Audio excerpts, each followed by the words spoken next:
update on how you can attract your ideal clients into your online coaching business. Hi, my name is Jen, and if you're new to my channel, a big welcome to you. It's actually dedicated to those who want to start an online coaching business. So if you're in the early stages of building your online service or business, or you are actually, quite a way through, you're not really getting the results for whatever reason, or you just feel like you're banging your head against the wall. I've been there countless times and I completely get it, and each video that I release on this channel is dedicated for you fine coaches. So yes, there are ways to attract the ideal clients into your business, and here are just three. If I just move myself over here. Oh yeah, just to let you know, if you haven't yet subscribed, click on that button below, and also the bell notification button, because I actually release daily videos. So if you're interested in meditations or trainings or marketing tools or strategies that work for me, and also they get passed down from my mentors, then yeah, it's all going to be here for you. Going back to the slide. So 3 ways. There are many ways, but these are just like my top 3 for today. So pick a niche that works for you. Imagine if you had overnight success. Let's say this time tomorrow you had copious amounts of clients into your business. It's always good to work out who you actually want to work with first, because when you are at the stage where you are experiencing loads of awesomeness and success, you want to be able to enjoy the people that you work with. Now, you might have already an ideal client in your mind. You might have already researched the market and you know there's a demand for a particular group of people, and you're going to aim to focus on them and offer them your offer and service. Or if you're struggling right now, the way I see it is just go back to possibly a younger version of yourself. Let's say you 5 years ago, what were you doing? What did you want? What was you struggling with? And can you actually help your younger self 5 years ago? Because I tend to find that coaches are usually those who want to help others because they feel they can in a certain way, because they've been through something, they've actually got over something, or they've managed to achieve a big goal. Or it could be like, let's just have a think here. It could be they've given up smoking, or they've gotten over depression, or they've lost loads of weight, or they've set up a business. It could be a whole number of reasons. This is why you're a coach. And yeah, if you are struggling, maybe just go back to where you were 5 years ago and you can actually help yourself 5 years ago. So that's one way of looking at it. And I don't necessarily agree that you have to really, really like niche down, 5-10 levels and really get to know everything about that ideal client. It's obviously good, I'm not knocking that as a concept, to have the ability to talk the way they talk, to actually design and create your content in the language that they would use and that they would resonate with, is obviously amazing. But if you're really focusing down to the point that you're actually shutting off other niches, then you got to weigh up, you got to create the balance of like, don't go too niche, because there are other people that you could possibly help. So it's again creating that balance there. Second way is to have the courage to compete with the bigger players in your industry. Why? Because you can.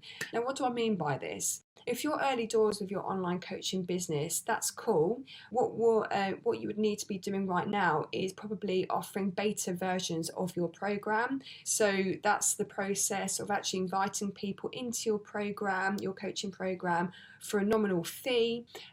You would actually build out your program with the help of their feedback as you take them along the journey. It's always good to be known for a program that offers a perceived result at the end.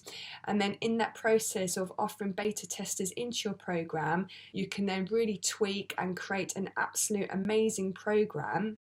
And then once you have something that delivers results to potential clients, your ideal clients, and that works and you feel proud, you can then turbocharge that. And then that's when your paid Facebook or YouTube or whatever type of paid strategies will come into play. So I would always suggest to do a organic type of marketing and effort first. So to get those beta ideal clients into your beta program, and then once you have gone through the process of testing it and tweaking it and making sure it's what people want in your marketplace, you can then obviously accelerate using those paid strategies.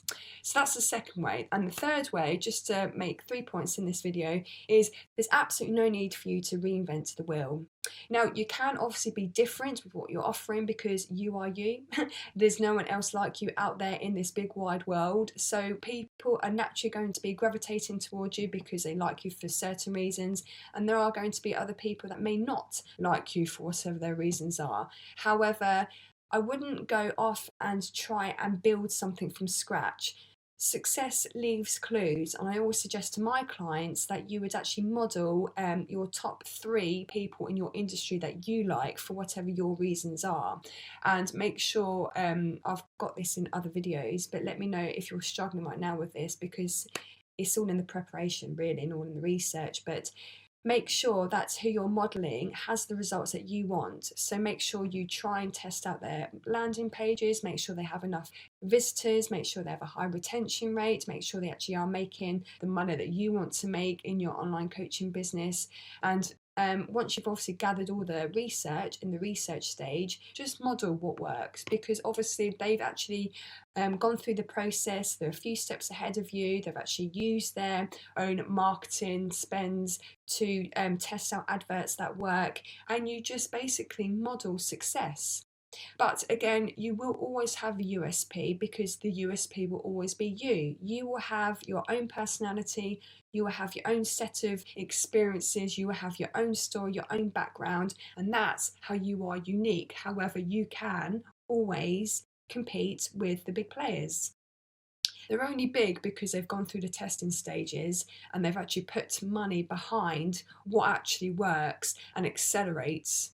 Because let's just think of this as an analogy. You've got a car, but you wouldn't go testing out a car without testing out the brakes first. You wouldn't go to top speed. So this is what it's like with your online coaching program. There is an extensive period of trying and testing out your program with your ideal clients that you want into your program, that you want to work with, and only then, when you know you've got the facts in front of you, you've got people that enjoy your course, you've created it based on their feedback in the beta stage, you can then put money into accelerating the growth of that program. And that's when you can then really compete with big players in your industry. I hope that helps. Let me know if you've got any questions. If you are completely stuck and you are, again, as mentioned, hitting a brick wall all the time, and you, or maybe just not understand how this whole thing works, I've actually created a online course. It's 5 steps to freedom as an online coaching business, online coach, sorry. The link is in this description box below, and yeah, it details everything. So within like an hour and 15 minutes, you get to know everything there is to know on how to build or start, build and grow an online coaching business. And I'm here to help, guys. So give me a shout at any point of your online coaching journey. All right, guys, I will speak to you soon. Bye.